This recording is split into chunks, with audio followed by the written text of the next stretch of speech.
please. First thing you see here is the vanadium frame. The vanadium was a steel that was developed by Ford early on. It was a very flexible material. Most of the materials, the metal that had been used in the early cars was very stiff and prone to breakage. One thing you have to appreciate is that in the early days, their roads were very, very rough, a lot of ruts, a lot of gravel, very, very little asphalt as we would know today. So they had to run on some very, very rough roads. This gravel road we see in front of us here was probably like a super highway to them. And it used to beat the cars up pretty good. The four-cylinder motor that the guys have just dropped in there would have been assembled on the second floor of the plant and lowered down into the chassis. In 1908, between 1908 and 1913, most of these Model Ts were, or all these Model Ts were produced by hand produced in the factory. As they became cheaper and more popular, the demand went up to the point where they had to come up with a better technology to assemble them. So they played around initially in the late 1913 with what we know today as the moving assembly line.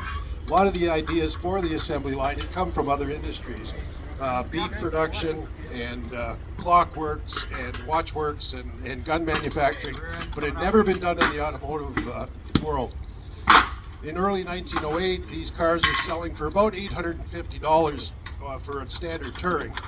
And so that was about average pricing. As they got on and because of the economy of scale, when they really got moving with the production, the cars became more and more popular. By the early 1920s, these vehicles were selling for about $220, $230. One thing about this frame is that this basic frame and engine and steering column were used for all the various body styles. So they really didn't have to change anything out to drop a touring body on it, a roadster body, a pickup body, or any of the others that they offered at the time. So it was really kind of economical to do so. As they moved along into the early 1920s with the sales of these things skyrocketing, by 1922-23, they were producing upwards of 9,000 cars per day, 6 days a week. Today's production at River Rouge down the plant, in a computerized setup with automatic, all the automation and computers, they're doing about 1,500 vehicles a day. These guys were producing 9,000 a day. 45 to 50,000 vehicles per week were coming out of the plant. Staggering numbers. The other thing that's staggering about that is the fact that by the early 1920s, the Ford Motor Company had 55% market share in the world. 55% of all vehicles in the world were Ford Model Ts. Think about it. When we had hundreds of other competitors out there. So it was quite an achievement. They were very, very affordable, as I said. The Ford Motor Company had to buy up the whole supply chain. They bought railroads, they bought coal mines, they bought forests to put wood into the bodies. He had to control the whole process in order to keep the assembly line moving. At one point, they had 30,000 people working in the plant, 10,000 per shift, 6 days a week, 7 days a week. In the early teens, 1914 or so, he raised the annual, or the daily salary to $5 a day. Made it very popular. Because prior to that, it was very high turnover of staff, so he kept paying them better along the way to get them working hard. Looks like the boys are getting ready to go. The gas tank is about to go on here. 10 gallons gravity feed. Noah gets it on there, right? There's no fuel pump, no water pump on this. The four-cylinder engine that's in the car was pretty much the standard design from start to finish. They made a few changes to it as you go in the 19-year production of it. But it was the first vehicle that was produced with a cast iron in block cylinder block, 4 cylinders in a row in one casting. Prior to that, they were done in jugs or pairs of jugs. It was a very durable engine, 3-point construction, as we say, one in the front, 2 on the side, which made it very flexible. The wire wheels you see on this 1927 chassis would have been an accessory. Prior to that, they were all wood spoke wheels. You see many examples on the floor today. There's a couple of things unique about the transmission. The 3 pedals, we'll go through that in a few minutes, and also the 2 levers on the steering column, which control your spark and throttle. So it looks like the guys are getting ready. How's their time doing, Mr. Timer?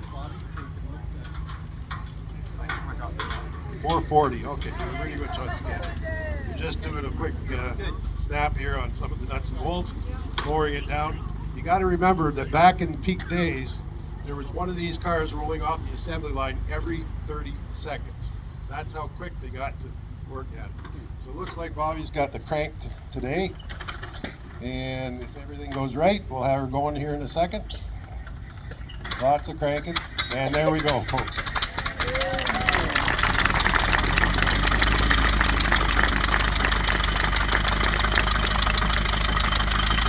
$5.18, not bad. We're going to let it warm up for a minute, and then Rob's going to hop on and we'll show you how to operate the vehicle. One thing that you have to appreciate is the vast majority of people that bought these cars had never owned an automobile before. So this was their very first motoring experience. So they were literally coming into the dealerships in horses and buggies and leaving with a new Model T after they had paid for it in full. You couldn't go in and get a car loan, the banks wouldn't give it to you, Ford certainly wouldn't give it to you. So, but you could go in and buy the car on the installment plan. When you made the last payment, you left with the vehicle and a driving lesson. Rob's just doing a couple of minutes tightening here. You want to make sure nothing falls off.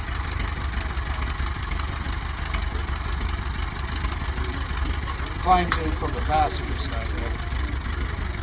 The right foot pedal there that he's got his foot on right now is your brake. Planetary transmission, which is a little unique than most other transmissions.